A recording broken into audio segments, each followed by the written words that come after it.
দেখো বন্ধুরা, যেই লঙ্কা গাছটা কিছুদিন আগে দেখিয়েছিলাম সেটা বলেছিলাম যে পুরো লঙ্কাগুলো পাকবে, তারপরে একটা ছবি তুলবো, তোমাদের সঙ্গে ভিডিও শেয়ার করব। তো লঙ্কাগুলো পাকছে, নিচে পড়ে যাচ্ছে, আর কিছুতে একটা খেয়ে নিচ্ছে, জানি না কিসে খাচ্ছে, হয়তো পাখিতেই হবে। আর নিচে কিছু লঙ্কা নিচে পড়ে যাচ্ছে, মানে কদিন পেকেই পড়ে যাচ্ছে। তার জন্য ভাবলাম আজকে লঙ্কাগুলো সব তুলে নিই।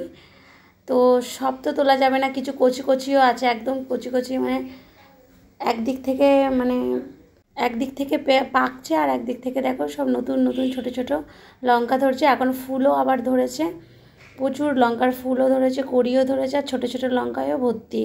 তো যেগুলো একটু পুষ্ট হয়ে গেছে, একটু মোটা মতো হয়ে গেছে, এই লঙ্কা তো খুব একটা বাড়ে না, তো এইগুলোই তুলে নেব। প্রচুর লঙ্কা হয়েছে। তো দেখো দেখো আমার ছেলেও চলে এসে, আমি বারবার বারণ করছি যে হাত দিস না, চলবে, তবুও বলছে আমিও ছিঁড়বো মা। ও দু একটা ছিঁড়ল, আবার কিছুদিন পর আবার ভরে যাবে। দেখো অনেকগুলোই লঙ্কা হয়েছে।